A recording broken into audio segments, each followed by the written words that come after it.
Hey,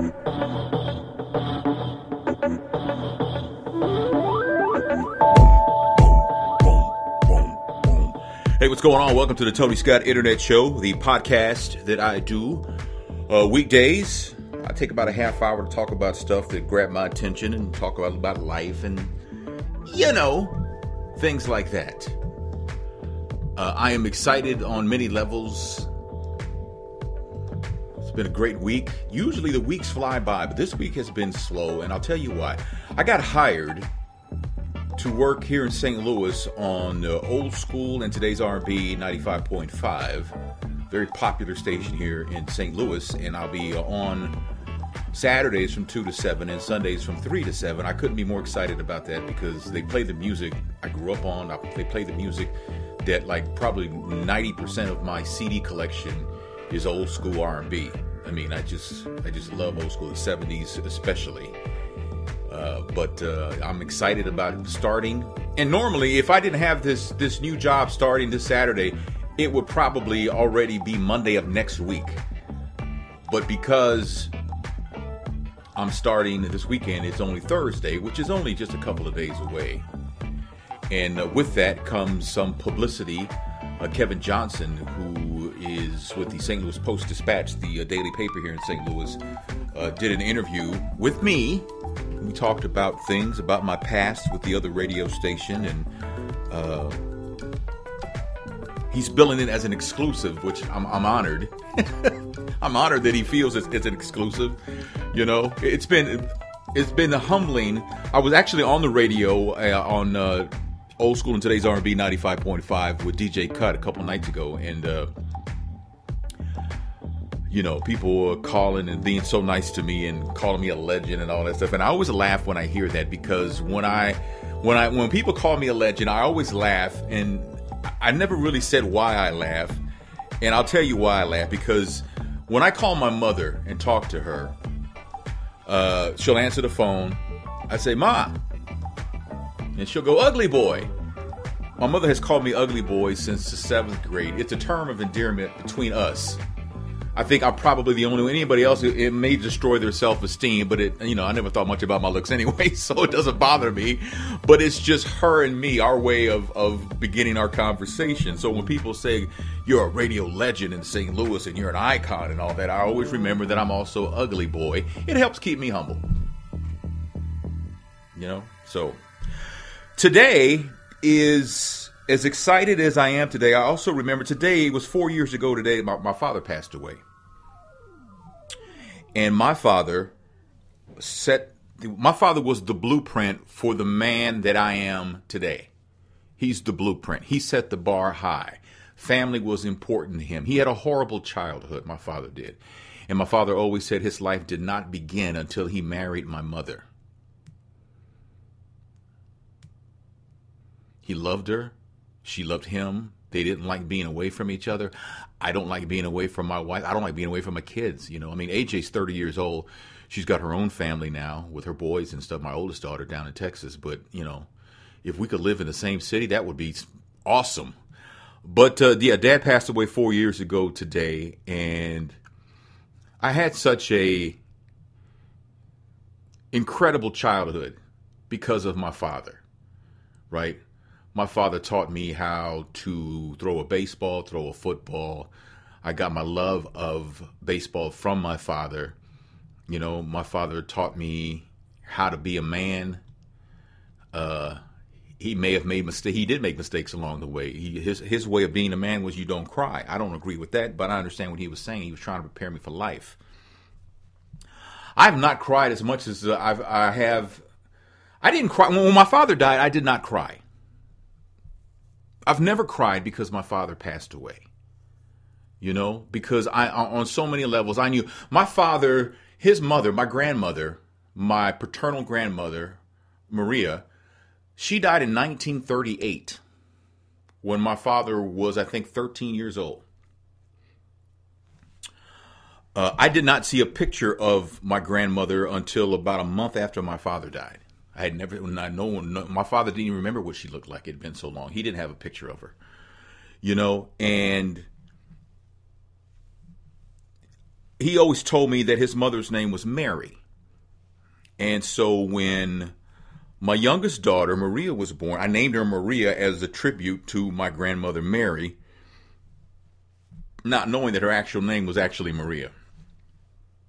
But my father, with his childhood, came a lot of abuse,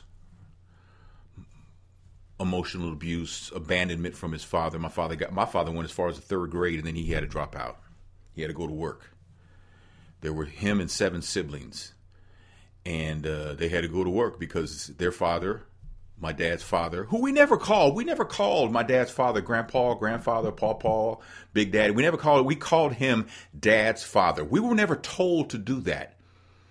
But for some reason, my sisters and I, we kind of deduced that he didn't earn the grandfather moniker, and so we always referred to him as Dad's father. So on the rare occasion that he would come visit, we would call him, we didn't call him anything when we addressed him. We just talked to him. But when we asked where was he in the bathroom or where was he, we would say, where's Dad's father? We didn't say it was Grandpa. And we were never told to do that. We just kind of did that because we knew that there was something up between my father and his father. Now, my father respected him because the man was his father, but he didn't really care for him. And I'm telling you much more than I should. But I'll say this. When you consider what kind of childhood my father had, it's amazing that he turned out to be the man that he did turn out to be. My father hopped a train when he was about 16, 17 years old. He didn't know where the train was going, but he knew wherever it was going had to be better than where he was. He was a teenager when he did that. He was a teenager. And he'd spend time in towns, and then he'd move on to the next town. And my father, and I didn't know this until after he died, I was doing commercials for the Salvation Army, and I happened to mention that to my mom. And my mom told me that when my father was very young and he went from town to town on a train trying to find a way to make a living, in the interim, while he was struggling, my father relied on the Salvation Army. So every time my parents were out doing something around the holidays and that red kettle was out there, my father would make a beeline to that kettle and he would put lots of money. Sometimes he would empty his pocket and put the money in that kettle. He'd be in there for a while trying to jam his paper money into this kettle. That's my father believed in the Salvation Army, and I never knew that until after he passed away. Now, when my mother married my father in 1955, my mother was 15 years old. When my father died in 2010, my mother was 70 years old.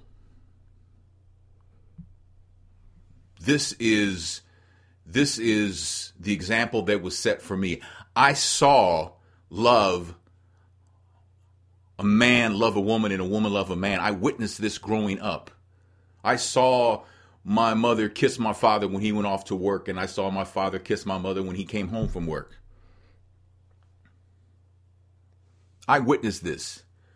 So it helped me seeing grown love, growing up, seeing what a relationship, a healthy relationship is. Never saw my parents argue. Seeing that is the blueprint for how I handle my marriage. You know, that's my father. And like I've never cried because he passed away. And I'll tell you why. The day before my father died, I was down in the hospital down in Texas. And it was the evening. I was getting ready to leave. And the next morning, I was coming back to St. Louis on a plane. But before I left the hospital room, I knew that I would never see him alive again. He was very sick. He was 85 years old. And when I was getting ready to leave, I told my father, I said, you know, you're my hero, right? And he nodded his head, yes. And I looked him in the eye. And I told my father, you do know I love you, right? And he said, yes, I do.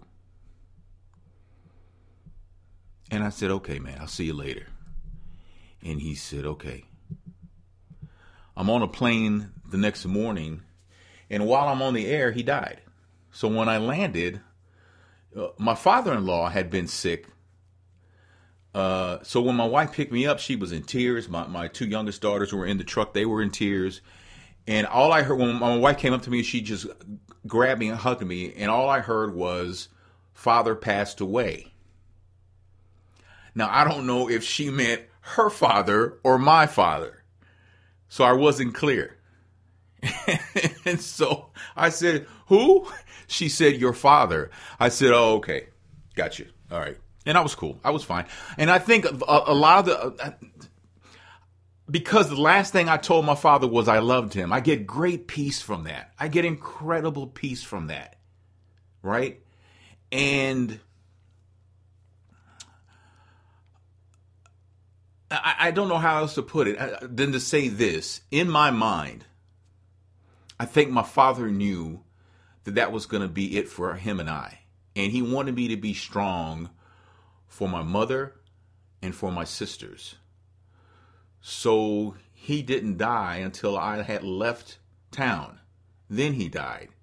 Because I think I think he knew that if I saw him die, like my mom and my sisters did, they were in the hospital room when he passed, that it would have been tough for me. And he wanted me to be strong for them. I believe that. I truly believe that.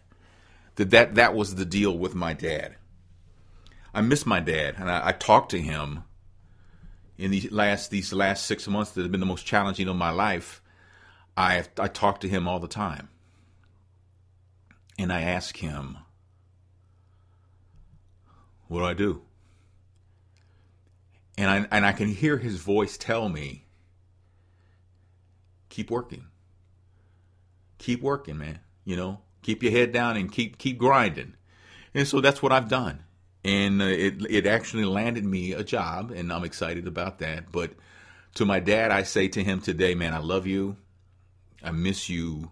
You're in a better place." And I always think to myself, my dad he didn't remember his mom because, like I said, she died in 1938. Now he's with her. Now he's in her arms. He's in her arms. And his only brother, who passed away in the 80s, is there too, and he loved his brother. That was his only brother he had. He had like 6 sisters, but his brother. So, you know, he's at peace. He's no longer in pain. He's not suffering. You know I'll see him one day, but I get great comfort because I told him I loved him. That was the last thing I told my father. So, Dad, rest in peace. I love you, man. I do, from the bottom of my heart. I do. So let's talk about Ferguson. And what's going on is there's a couple of things that interested me, and one is kind of, I'm interested in a lot of things. Hunter Hayes is a very young country singer, and he was scheduled for a concert last night at the Chaffetz, but he canceled his show out of respect for Missouri Governor Jay Nixon's declaration declaring a state of emergency in Missouri. Hunter Hayes canceled his show. So your tickets, you take them where you got them, you get your money back and all the stuff like that.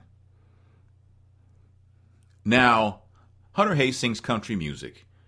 Hunter Hayes has had nothing to worry about. Hunter Hayes had nothing to worry about, you know.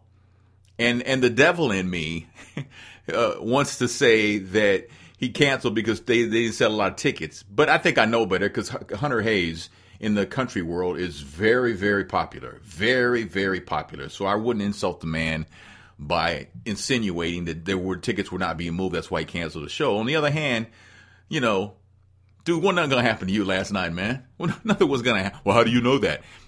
How far away is the Chaffetz from Ferguson? Not to say nothing can't pop off, but I'm just saying, you know, come on, man. You let a lot of people down. You let a lot of people down, man. So what would happen? I saw this on Channel 4 last night. I took some notes. What would happen if Darren Wilson, the police officer in Ferguson, who shot and murdered Michael Brown, and we're waiting for the grand jury to decide whether they're going to indict him or not? What would happen if he were indicted? Channel 4 here locally took on that issue yesterday in the news, and they talked to a very popular attorney in St. Louis, Chet Pleban. And he says if Darren Wilson's indicted, he'll be afforded the chance to turn himself in.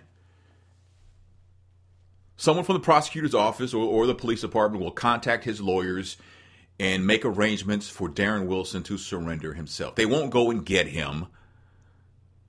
You know, they'll do like they did OJ, right? OJ was given the opportunity to turn himself in, and then he ran. I'm not saying Darren Wilson's going to run.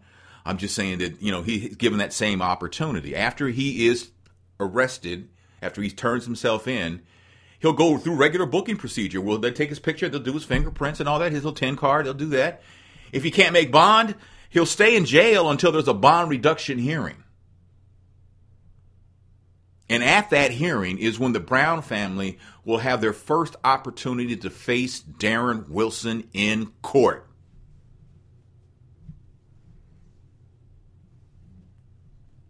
They may be heard in court.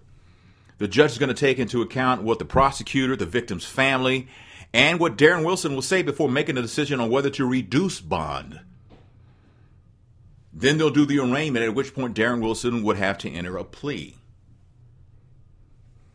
After that, all hearings after an arrest are public.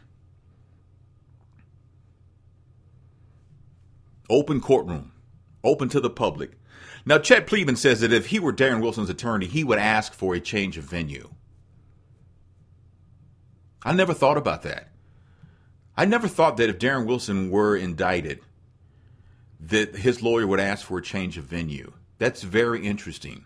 They'd move the trial somewhere else where the community isn't as hot, where it isn't as tense, because he's entitled to a fair trial. Unlike what he did to Michael Brown. Right? Some of the protesters sent a list of 19 rules of engagement that they want police to follow when patrolling protests if the protests happen. Some of them, the rules call for authorities not to use riot gear. Don't react to those who hit police with bottles. Call for preservation of human life. And St. Louis County Police said they have agreed to some of those rules. Okay? Not all 19 of them. I cannot imagine the police would agree to not react to those who hit police with bottles, because that's assault. That's assault. And, you know, that to me, that crosses the line. That's just my opinion on both sides. All right. So of these 19 requests, those are a few of them, but I don't know which ones have been agreed to by the police. They're not even saying. They did say they will arrest lawbreakers, though, and throwing a bottle at police does fall under the category of breaking the law, because that's assault. But they hope to have, you know, peaceful, pleasant interactions with protesters. But we all wait. CNN has kind of like made this this is their moment, right? This is the one they're going with, and they are saying that it's probably going to happen tomorrow. We'll see. We really don't know, but they're reporting that the grand jury is going to meet for the final time tomorrow, and a decision could come tomorrow. You know, all these kind of things like that. So I don't know. I don't know. What about Buffalo? Buffalo has got 6 feet of snow. People are trapped on highways. They're trapped in their home. You see some of the pictures where, like, the front door to people's houses, the snow is like 3/4 of the way up on some of these houses, and they were expecting 2 to 3 feet more. Now, you know, in Buffalo, they're used to brutal winters, but this, man, this is crazy. I mean, this storm trapped over 100 vehicles on a 132-mile stretch of the state of New York. And, I mean, it's been brutal. I used to work for a guy, Chuck Atkins, who grew up in Buffalo, and he would tell me these amazing stories about how him and his brother had to, like, dig out the sidewalk and all that. He says, and they were like walls of snow. Not little walls taller than them, taller than grown-ups of snow that they had to kind of like tunnel through and clear away, you know. That was their duties as the boys in the house, the 2 young men in the house. So that's what they had to do. But man, Buffalo, goodness.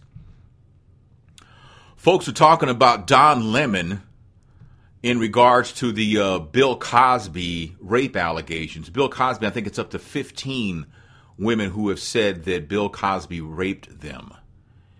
And Don Lemon from CNN on Tuesday night was talking to a woman who was, she alleges that Bill Cosby sexually assaulted her in 1969. Don Lemon questioned her on why she didn't bite Bill Cosby and use her teeth as a weapon when he allegedly forced her to perform oral sex. So why didn't you bite Bill Cosby's penis when he forced you to perform oral sex?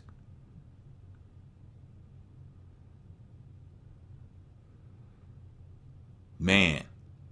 She says, well, I was kind of stoned. That didn't even enter my mind. I wish it would have, but it didn't. But he got criticized for that. He got criticized for that. And he apologized. He's apologized. He said, I'm sorry. I would never want to suggest that any victim could have prevented a rape. If my question to Tarshish, the woman, struck anyone as insensitive, I'm sorry, as that was certainly not my intention, is what he said. So he's catching a lot of heat for that. Was it a fair question? That's kind of like when you ask, when you wonder why sometimes like police officers don't shoot a suspect in the leg. I talked about that yesterday on the podcast, that police are not trained to do that, And when you're being raped, I don't know. I don't know. I've never been raped. I don't know what goes through the victim's mind when they're being raped. I wouldn't even begin to imagine to try and understand what's going through the victim's mind. Because rape, as a lot of us know, not all of us know this, rape is not about sex. Rape is an act of violence. It's an act of violence. It's not about sex. It's a form of violence. And Janice Dickinson, who billed herself as the original supermodel, has been on Entertainment Tonight the last couple of nights talking about she was sexually assaulted by Bill Cosby. And when she wrote her biography a few years ago, the publisher took that portion of her book out. I don't even think they asked her. I think they just told her we're taking it out. I mean, they have you have a right to do that, I guess, when you're a publisher, but because they had to protect themselves, and they don't know if these allegations. It's an allegation. You just can't print it like that Bill Cosby raped me without proof. And of course, Bill Cosby has said nothing, but I think he has said, "I didn't rape Janice Dickinson." And a lot of people, we talked to. I do a show called Men on Everything, where it's me and Mark and Troy, two of my great friends who we talk about things. We talked about the Bill Cosby thing, and to me, Bill Cosby not saying anything doesn't imply that he's guilty. It doesn't mean he's guilty. You have to understand. We're talking about a whole different level of person who is worth hundreds of millions of dollars. Well, Tony, this doesn't have anything to do with money. Well, you know what? It does. It does.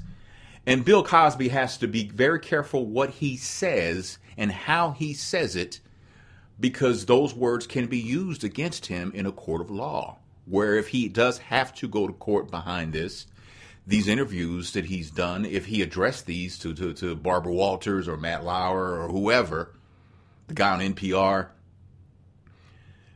those things can be brought back and used against him if he said something, if he phrased it wrong, or he did a horrible job of trying to make his point, those kinds of things like that. You have to keep those things in mind. His lawyer probably, I'm sure his lawyer probably told him, Bill, don't go on NPR, man. Not with this thing looming over your head. Don't do that. No, don't do that, man. Please, don't do that. We're begging you not to do that. But he did it anyway, and then the reporter asked him about it, and all Bill would do was shake his head no. He wouldn't even say, I'm not going to talk about that. He would just shake his head no, was my understanding. And Bill didn't want to talk about it. So Bill didn't talk about it. And because Bill's not talking about it, a lot of people are assuming he's guilty of something. Now, I will say this, that when 15 women have said that one man sexually assaulted them over a period of years. It is something to think about. It is something that maybe needs to be looked into. But understand, he's never been charged with anything.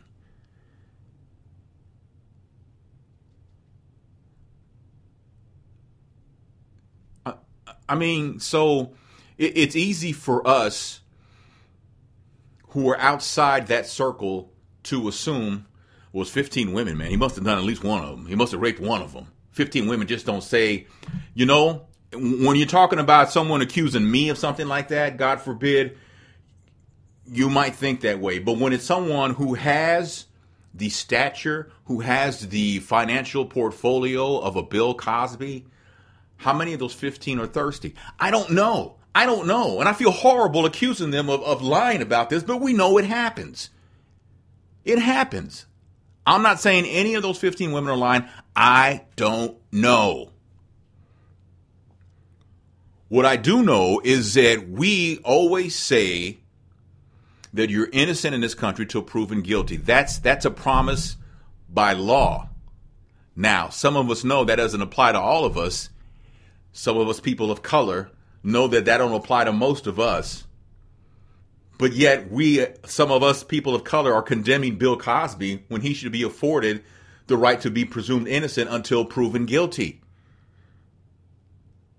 You follow what I'm saying here? To me, it's just one of those things that we need to be fair about. And the biggest thing I think we need to understand about this is that we are not in the know. We don't know these women. We don't know Bill Cosby. We know nothing except what the news is telling us. And we all know these days they make more mistakes now than they've ever made before in history. They get it wrong because they race to get the story first. Now, having said that, NBC has dropped their deal with Bill Cosby for a new family sitcom they were working with him with. They decided not to move forward with it, which I'm sure was quite disappointing. Netflix postponed their after Thanksgiving Bill Cosby special on Tuesday. You know, he was supposed to be on Letterman last night, but he wasn't. He was going to promote his Thanksgiving comedy special on Netflix, but that got called off. I think Regis filled in last night. But I think it's important to remember, why isn't he giving the presumption of innocent till proven guilty, even with 15 women who said this? I mean, because if it's true, we're gonna find out.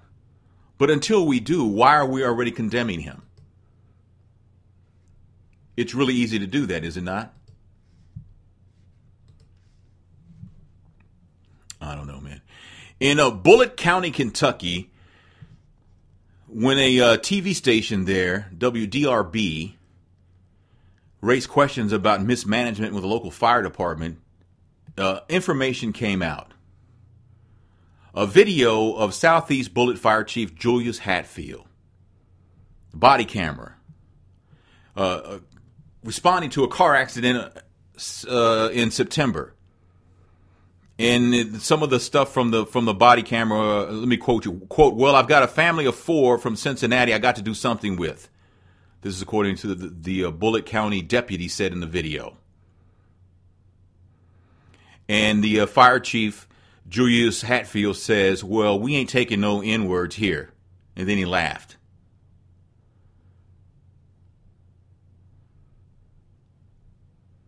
And I think there was like a white family that was also hurt. They got taken to the hospital, though. They took them to the hospital. And now this information is getting out. This is the country we live in, right? This is the one. What about in Boston, this couple facing charges for assault and civil rights violations after they were accused of brutally attacking a Massachusetts Bay Transportation Authority worker who they described with racial slurs. The 29-year-old employee was escorting an intoxicated passenger at the Orange Line station when he was sucker punched by Robert Snyder, a 45-year-old man. He put the victim in a headlock, allowing 28-year-old Shayla Witz to also punch him and rip out his hair. Police, when they got there, found a trail of blood about 30 feet long that included hair extensions pulled from the victim's head. He was taken to the hospital for bleeding and bruising on his face. The man smiled and admitted that he punched him a few times. The woman says the incident started when some black girl with attitude told them the station was closing for the evening.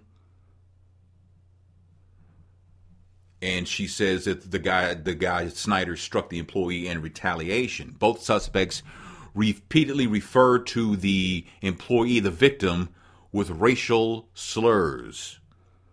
The woman told police that her man had done 17 years in prison and he doesn't take S from N-words. And she said, I ain't down with N-words either. That's a hate crime, right? That's a hate crime. Civil rights violations, that's a hate crime, right? Man. And who's surprised that it happened in Boston? You know, Boston's had racial problems as long as St. Louis has. The only thing is everybody always knew how Boston was. The world didn't find out about St. Louis until Michael Brown was murdered by Officer Darren Ferguson. That's the truth, Ruth. That's the truth. People in St. Louis know how St. Louis is.